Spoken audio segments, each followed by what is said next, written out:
Hey my dears, welcome back to Xylem learning. Xylem ലേണിംഗിൻ്റെ വളരെ പ്രധാനപ്പെട്ട ഒരു ക്ലാസ്സിലേക്ക് ഏവർക്കും സ്വാഗതം. മക്കളെ, ശ്രുതി ടീച്ചറാണ്, മലയാളമാണ്. CM കിഡ്സ് സ്കോളർഷിപ്പ് പരീക്ഷയാണ് നിങ്ങൾക്ക് മുന്നിലുള്ളത് അല്ലേ. വളരെ കൂളായിട്ടിരിക്കുക, ഒരു ടെൻഷനും ഇല്ലാതെ നിങ്ങൾക്കറിയാവുന്ന കാര്യങ്ങളിലൂടെ മാത്രം ഒന്ന് കടന്നു പോകാം. പുതിയ കാര്യങ്ങളല്ല, അറിഞ്ഞ കാര്യങ്ങൾ ഒന്നും കൂടെ ഓർമ്മിപ്പിക്കാനാണ് ടീച്ചർ വന്നിരിക്കുന്നത്. കാരണം ഈ ഒരു അവസാന നിമിഷത്തിൽ നമ്മൾ പുതിയ കാര്യങ്ങൾ പഠിക്കുമ്പോൾ അത് ആകെ ടെൻഷൻ ആകൂലേ, ഒരു വല്ലാത്തൊരു ബേജാറൊക്കെ വരാനുണ്ട്. അതിൻ്റെ ആവശ്യമൊന്നുമില്ല. എനിക്ക് നിങ്ങളിങ്ങനെ ചേർത്ത് നിർത്തിക്കൊണ്ട് കാര്യങ്ങൾ പറഞ്ഞു തരാനാണ് തോന്നുന്നത് കേട്ടോ. സോ നമുക്ക് തുടങ്ങിയാലോ. സൂചനകളിൽ നിന്നും എഴുത്തുകാരനെ തിരിച്ചറിയുക. വളരെ പ്രധാനപ്പെട്ട ഒരു ചോദ്യമാണ്, സാധാരണ വരാറുണ്ട്. നമ്മൾ പഠിച്ച നമ്മളെ പാഠത്തിലുള്ള കുറച്ച് പേര്, നിങ്ങൾക്കറിയാവുന്ന കുറച്ച് പേരാണ്. അപ്പോൾ ചോദ്യങ്ങൾ ഈ രീതിയിൽ വരുന്ന സമയത്ത് മാറിപ്പോവേണ്ടല്ലോ എന്ന് കരുതി ടീച്ചർ പറഞ്ഞു തരാണ് കേട്ടോ. നോക്കിയാലോ.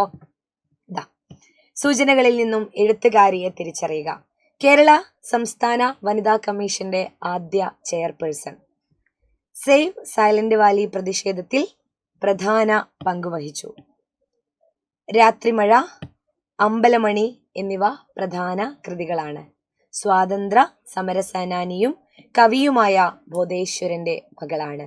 ഉത്തരം വളരെ കൃത്യമായിട്ട് നിങ്ങൾക്ക് മുന്നിലേക്ക് വന്നിട്ടുണ്ട്, നിങ്ങളുടെ മനസ്സിൽ വന്നിട്ടുണ്ട്, നിങ്ങൾ പറഞ്ഞു കഴിഞ്ഞിട്ടുണ്ട്. ഏതാണ് ഉത്തരം? കേരള സംസ്ഥാന വനിതാ കമ്മീഷന്റെ ആദ്യ ചെയർപേഴ്സൺ ആയിരുന്ന എഴുത്തുകാരി.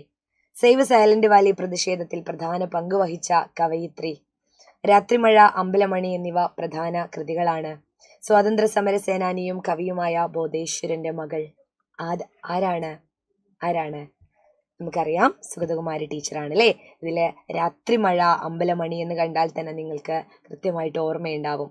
അതുപോലെ ബോധേശ്വരന്റെ മകൾ അല്ലേ. ബോധേശ്വരൻ ആരാണ്? സുഗതകുമാരി ടീച്ചറുടെ അച്ഛനാണ്. കേരളത്തിന്റെ സാംസ്കാരിക ഗാനം എഴുതിയത് ബോധേശ്വരനാണ്. അപ്പോൾ അതും കൂടെ ഒന്ന് ഓർത്ത് വെക്കുക. ഇനി സൈലന്റ് വാലി, നമുക്കറിയാം സൈലന്റ് വാലി പ്രതിഷേധം എന്നൊക്കെ പറയും. ഒരുപാട് പരിസ്ഥിതി കവിതകളും അല്ലെ, പരിസ്ഥിതിക്ക് വേണ്ടിയിട്ട് ഒരുപാട് ലേഖനങ്ങളും ഒക്കെ എഴുതിയിട്ടുണ്ട് അല്ലേ. എന്തെങ്കിലും പരിസ്ഥിതി പ്രശ്നങ്ങൾക്കൊക്കെ എതിരെ പ്രതിഷേധിച്ച ഒരു എഴുത്തുകാരി കൂടിയാണ് സുഗതകുമാരി ടീച്ചർ. ഓക്കെ, അപ്പം അത് നിങ്ങൾക്ക് കൃത്യമായിട്ടും അറിയാമെന്ന് വിചാരിക്കുന്നു. ഇനി അടുത്ത ചോദ്യം ഇത് നിങ്ങൾക്കറിയാം അല്ലെ. ഒരു തൈ നടാം നമുക്കമ്മയ്ക്കു വേണ്ടി, ഒരു തൈ നടാം കൊച്ചുമക്കൾക്കു വേണ്ടി. ഈ കവിതകൾ എഴുതിയ എഴുത്തുകാരി, അതായത് ഈ സൂചനകളിൽ ചിലപ്പോൾ അതും കൂടെ വന്നേക്കാം. ഇത് നിങ്ങൾ മുന്നേ പഠിച്ചതാണ്.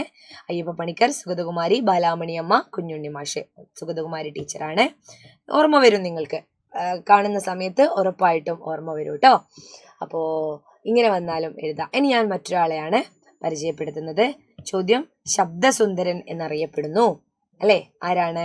ONV ആണോ, കുമാരനാശാനാണോ, ഉള്ളൂരാണോ, വള്ളത്തോളാണോ? ഉത്തരം വള്ളത്തോൾ എന്നുള്ളതാണ്. അപ്പോൾ ഇദ്ദേഹത്തെ കുറിച്ച് എന്തൊക്കെ സൂചനകൾ വരാം എന്ന് നമുക്കൊന്ന് നോക്കാം അല്ലെ. വള്ളത്തോൾ നാരായണ മേനോനെ കുറിച്ച് ഇങ്ങനെ സൂചനകൾ തരും. കേരള കലാമണ്ഡലത്തിന്റെ സ്ഥാപകനായ കവി, കേരള വാൽമീകി എന്ന് വിശേഷിപ്പിക്കപ്പെട്ട കവി, ദേശീയ കവി എന്നറിയപ്പെടുന്നു. ഒരു രോഗബാധയെ തുടർന്ന് ബധിരനാവുകയും ബധിരവിലാപം എന്ന കവിത രചിക്കുകയും ചെയ്ത കവി അല്ലെ. കേരള കലാമണ്ഡലത്തിന്റെ സ്ഥാപകനായ കവി, കേരള വാൽമീകി എന്ന് വിശേഷിപ്പിക്കപ്പെട്ടു, ദേശീയ കവി എന്നറിയപ്പെട്ടു. അതുപോലെ ഒരു രോഗബാധ, ഒരു അസുഖം വന്നു, ചെവി കേൾക്കാതെയായി. അപ്പോൾ ചെവി കേൾക്കാത്തതിനെയാണ് നമ്മൾ ബധിരൻ എന്ന് പറയുന്നത് കേട്ടോ. ചെവി കേൾക്കാത്ത ആളെയാണ് ബധിരൻ എന്ന് പറയുന്നത്. അപ്പോൾ അദ്ദേഹം രചിച്ചു ബധിര വിലാപം എന്ന കവിത രചിക്കുകയും ചെയ്ത കവി ആരാണ്? വള്ളത്തോൾ നാരായണ മേനോനാണ്. കേരള കലാമണ്ഡലം എന്ന് പറയുമ്പോൾ ആദ്യം ഓർമ്മ വരേണ്ടത് വള്ളത്തോളാണ്. നമ്മൾ വള്ളത്തിൽ ഇങ്ങനെ കൊട്ടി ശബ്ദം ഉണ്ടാക്കുന്ന സമയത്ത് ഒരു പ്രത്യേക മനോഹരമായ ശബ്ദമല്ലേ. അപ്പൊ ശബ്ദ സുന്ദരൻ ആരാണ്? വള്ളത്തോൾ. ശബ്ദ സുന്ദരൻ വള്ളത്തോൾ. വള്ളത്തിൽ നിന്ന് ഇങ്ങനെ കൊട്ടി ഉണ്ടാക്കുന്ന സമയത്ത് അല്ലേ. ഇനി അടുത്ത ഒരാളെ ഞാൻ പരിചയപ്പെടുത്തുന്നു. നിങ്ങൾക്ക് പഠിക്കാനുള്ള ഒരു എഴുത്തുകാരനാണ്. കുട്ടികൾക്ക് പ്രിയങ്കരനായ കവിയാണ്. പഴഞ്ചൊല്ലുകളെ കവിതയാക്കുന്നതിൽ സമർത്ഥനാണ്. പഴമൊഴി പത്തായം എന്ന പുസ്തകത്തിന്റെ രചയിതാവ്. കുട്ടേട്ടൻ എന്ന പേരിലും എഴുതിയിട്ടുണ്ട്. കുട്ടികളുടെ കുട്ടേട്ടൻ എന്നറിയപ്പെടുന്ന എഴുത്തുകാരനാണ്. മുകളിൽ കൊടുത്ത സൂചനകൾ ഏത് മലയാള കവിക്കാണ് യോജിക്കുന്നത്? താഴെ ഒരുപാട് ഓപ്ഷനുകൾ നിങ്ങൾ കാണും അല്ലെ. കുമാരനാശാൻ, ഉള്ളൂർ, CP പള്ളിപ്പുറം, കുഞ്ഞുണ്ണി മാഷ്. ആരായിരിക്കും? ഉത്തരം നിങ്ങൾ പറഞ്ഞു കഴിഞ്ഞു. പ്രിയങ്കരനായ കുഞ്ഞുണ്ണി മാഷാണ് അല്ലെ. പ്രിയങ്കരനായ കുഞ്ഞുണ്ണി മാഷാണ്. ആര്? ആര്? ഈ പ്രത്യേകത ഒക്കെയുള്ള ഒരാള്. ഇനി ഞാൻ നിങ്ങളോട് വേറൊരു ആളിനെ പറ്റി ചോദിക്കുകയാണ്. ഞാൻ പറയുകയാണ്, അപ്പൊ നിങ്ങൾ ഉത്തരം കമന്റ് ചെയ്യാണ് വേണ്ടത്. ജ്ഞാനപീഠ പുരസ്കാരം ലഭിച്ച കവി. ജ്ഞാനപീഠ പുരസ്കാരം ലഭിച്ച കവി. ഭൂമിക്ക് ഒരു ചരമഗീതം എന്നത് പ്രധാന കവിതയാണ്. ഉപ്പ്, അഗ്നിശലഭങ്ങൾ എന്നിവ പ്രധാന കൃതിയാണ്. ഒറ്റപ്ലാക്കൽ നീലകണ്ഠൻ വേലുക്കുറുപ്പ് എന്നാണ് പൂർണ്ണമായ നാമം. ആരാണ് ആ സാഹിത്യകാരൻ?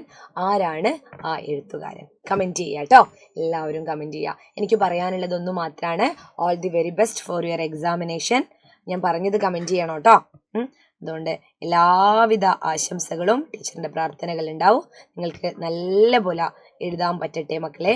എല്ലാവിധ ആശംസകളും. നാളെ മാരത്തോൺ ഉണ്ട്, എല്ലാവരും പങ്കെടുക്കുക. എല്ലാ വിഷയവും അടങ്ങിയ ഒരു മാരത്തോണാണ്. കൂളായിട്ടിരിക്കുക കേട്ടോ. എല്ലാവിധ ആശംസകളും. അപ്പോൾ ഒരുപാട് സ്നേഹത്തോടെ ശ്രുതി ടീച്ചർ ഇവിടെ ഉണ്ട്. ഇതെല്ലാം വരികയാണെങ്കിൽ നിങ്ങളെ ഈ വീഡിയോയ്ക്ക് താഴെ വന്നിട്ടും അതുപോലെ മിസ് ചെയ്യുന്ന ഷോർട്സ് അതൊക്കെ നിങ്ങൾ കാണണം. എല്ലാവരും ചെയ്യാറുണ്ട് കേട്ടോ. അപ്പോൾ എല്ലാവർക്കും അതൊക്കെ കമന്റ് ചെയ്യണം. ചോദ്യങ്ങളും ഉത്തരങ്ങളൊക്കെ വന്നിട്ടുണ്ടെങ്കിൽ 1 മാർക്ക് ഞങ്ങൾ കാരണം നിങ്ങൾക്ക് കിട്ടിയിട്ടുണ്ടെങ്കിൽ അത് ഞങ്ങൾക്ക് വലിയ സന്തോഷമാണ്. അപ്പോൾ അടുത്ത ഒരു ക്ലാസ്സിൽ കാണാം. അതുവരെ tata bye. All the very best. Once again by.